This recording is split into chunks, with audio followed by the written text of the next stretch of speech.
The Poem of the Man God, the second year of the public life.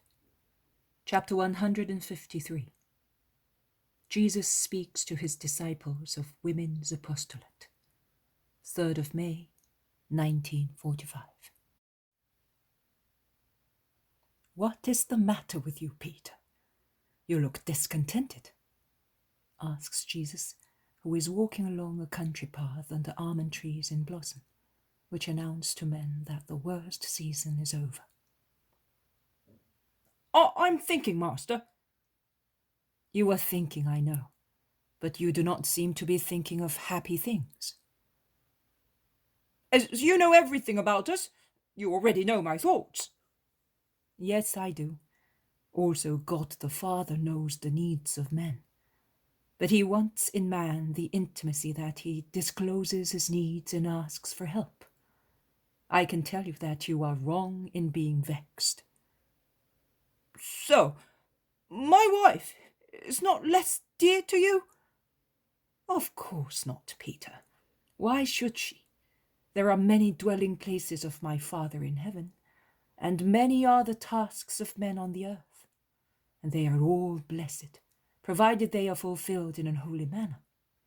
Could I possibly say that all the women who do not imitate the Marys and Susanna are disliked by God?" "Certainly not. Also, my wife believes in the Master, but she does not follow the example of the other women," says Bartholomew.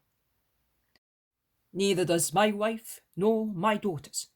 They are staying at home, but they are always ready to give us hospitality, as they did yesterday," says Philip.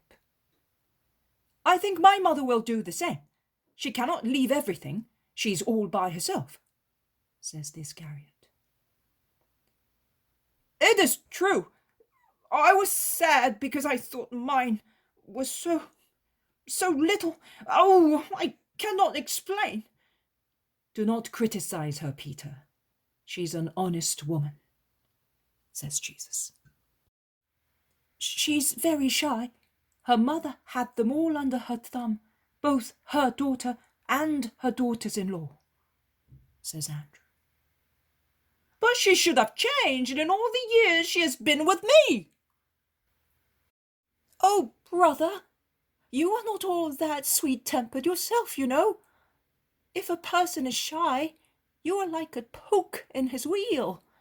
My sister-in-law is very good, and the best proof is that she has always tolerated with patience her mother and her bad temper, and you and your overbearance." They all laugh at Andrew's outspoken conclusion and at Peter's astonished face when he hears of his overbearance. In addition, Jesus laughs heartily. He then says, "The faithful women who do not feel like leaving their homes to follow me are equally useful to me by staying at home. If they all wanted to come with me, I would have to ask some of them to remain. Now that some women are going to join us, I will also have to see to them. It would be neither decent nor wise for the women to be without a dwelling place while they move about. We can rest anywhere. A woman has different necessities from men and needs a shelter. We can all sleep in one place, but they could not stay with us, both because of the respect due to them and because of their more delicate constitution. We must never tempt Providence and nature beyond their limits. Now, of every friendly house where there is one of your women, I will make a shelter for their sisters. I will do that with your house, Peter, with yours, Philip, with yours, Bartholomew, and with yours, Judas. We cannot expect our women to travel around incessantly as we do. Instead, we shall have them waiting for us at the meeting place, from which we shall move in the morning and go back in the evening. We shall give them instructions for the hours of rest, and the world will no longer be able to grumble. If other unhappy women come to me, neither shall I be prevented from listening to them. The mothers and wives that follow us will defend their sisters and me against the slander of the world. You can see that I am making a quick trip to greet my friends, or where I know that I will have friends. I am not doing that for myself. I am doing that for the weaker disciples, who by means of their weakness will support our strength and make it helpful to many more creatures. You said that we are going to Caesarea now. Who is there? Creatures seeking the true God are to be found everywhere.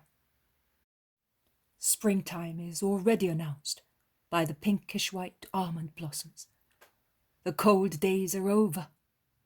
In a few days' time, I will decide upon the places where we shall stop and shelter the women disciples, and we shall start moving around again to spread the word of God, without worrying about our sisters, without any fear of slander, and both their patience and their kindness will be a lesson to you. The hour of rehabilitation of women is almost here. There will be a great flowering of holy virgins, wives, and mothers in my church.